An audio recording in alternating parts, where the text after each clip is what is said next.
Hello students, पिछली class में हमने अदर सोर्सेज तक पढ़ लिया था। आज हम उसके आगे पढ़ेंगे, ठीक है।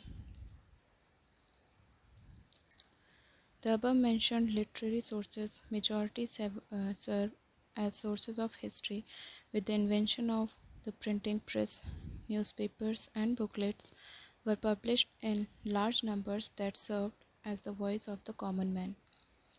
But there is one defect in the official, particularly above the police reports that they give only one side of the picture. This was true about the police reports under the British rule.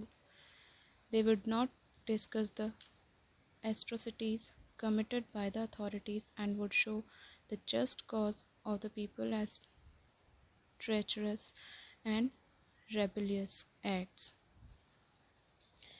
But the contemporary literature, newspapers, magazines, pamphlets, etc., came to the help of the historians. They get a lot of information about the modern period from a large number of newspapers, magazines, pamphlets, etc., which were printed in different parts of India in different languages by different people.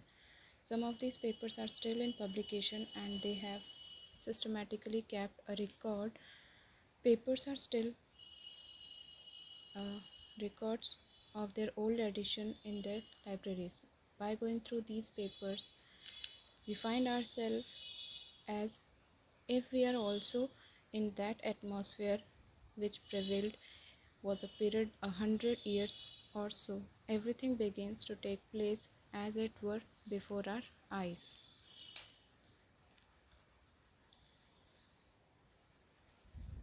ये जो हमने सारे other sources देखे हैं, ये सारे history के स्रोतों के रूप में काम करते हैं। प्रिंटिंग प्रेस के आविष्कार के साथ बड़ी संख्या में समाचार पत्र यानी न्यूज़पेपर और पुस्तिकाएं प्रकाशित हुई जो आम आदमी की आवाज़ के रूप में कार्य करती थी। लेकिन अधिकारी में एक दोष है, खासकर पुलिस रिपोर्टरों के बारे में, कि वे तस्वीर का केवल एक ही पक्ष देते हैं।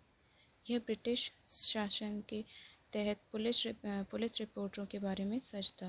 वे अधिकारियों द्वारा किए गए अत्याचारों पर चर्चा नहीं करेंगे और लोगों के विश्वासघाती और विद्रोही कृत्यों के रूप में उचित कारण दिखाएंगे। लेकिन समकालीन साहित्य, समाचार पत्र, पत्रिकाएं आदि इतिहासकारों की मदद के लिए आए।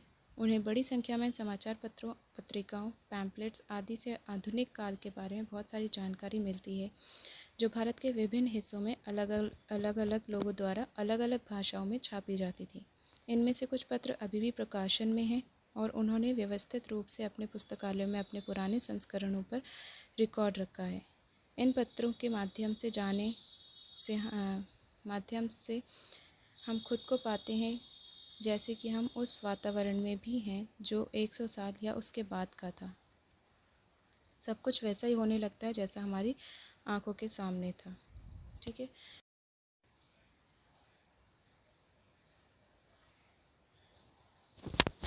Now, historical buildings.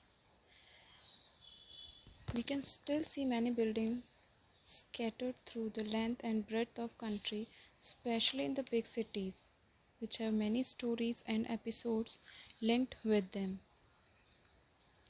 Some such buildings are India Gate, Central Secretariat, and the Rashtrapati Bhavan, the Parliament House, the Birla House, where Mahatma Gandhi was assassinated in 1948.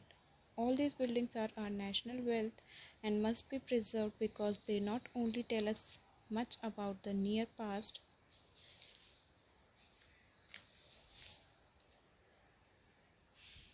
but throw a good deal of light on different aspects of the architectural achievements of India. Students, हम अभी भी देश की लंबाई और चौड़ाई में बिखरे हुए कई भवनों को देख सकते हैं, विशेष रूप से बड़े शहरों में जिनके साथ कई कहानियाँ और एपिसोड्स जुड़े हैं। कुछ ऐसी इमारतें हैं, ऐसी बिल्डिंग्स हैं जिनमें इंडिया गेट, केंद्रीय सचिवालय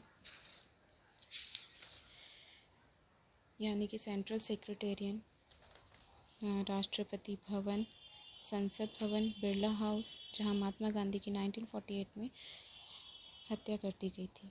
ये सभी इमारतें हमारी राष्ट्रीय संपदा हैं और इन्हें संरक्षित किया जाना चाहिए, क्योंकि ये हमें केवल निकट के बारे में ही नहीं बताती हैं, अतीत, लेकिन यह भी बताती हैं भारत की स्थापत्य उपलब्धियों के विभिन्न पहलुओं पर प्रकाश का एक अच्छा सौदा फेंकें। Now other works of art.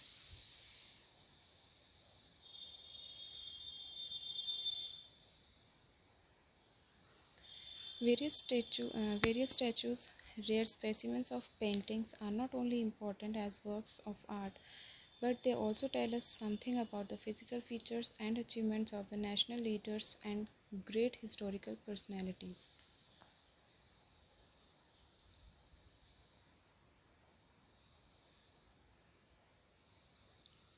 विभिन्न प्रतिमाएं, चित्रों के दुर्लभ नमूने न केवल कला के कार्यों के रूप में महत्वपूर्ण हैं, बल्कि वे हमें राष्ट्रीय नेताओं और महान ऐतिहासिक व्यक्तित्वों की भौतिक विशेषताओं और उपलब्धियों के बारे में भी कुछ बताते हैं।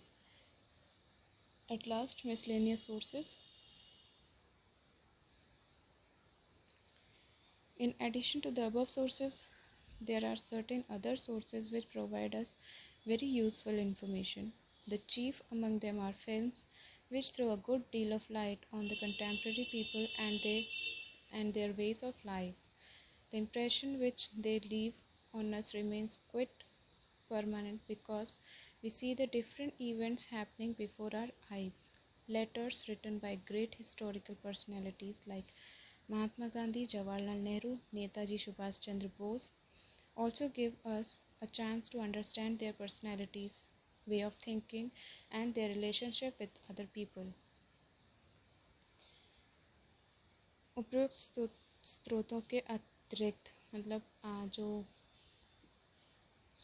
अदर सोर्सेज हमें दे के रखे हैं, उनके अलावा भी कुछ अन्य स्रोत भी हैं जो हमें बहुत उपयोगी जानकारी प्रदान करते हैं। उनमें से प्रमुख हैं फिल्में, जो समकालीन लोगों और उनके जीवन के तरीकों पर प्रकाश डालती हैं।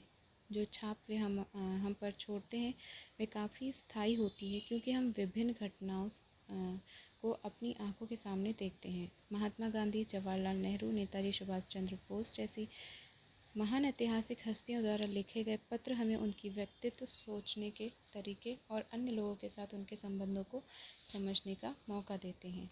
ठीक है, तो students, that's all your first chapter of history, your social studies book. तो अच्छे से समझें इसको और अपनी एक्सरसाइज को फिल करने की भी कोशिश करें।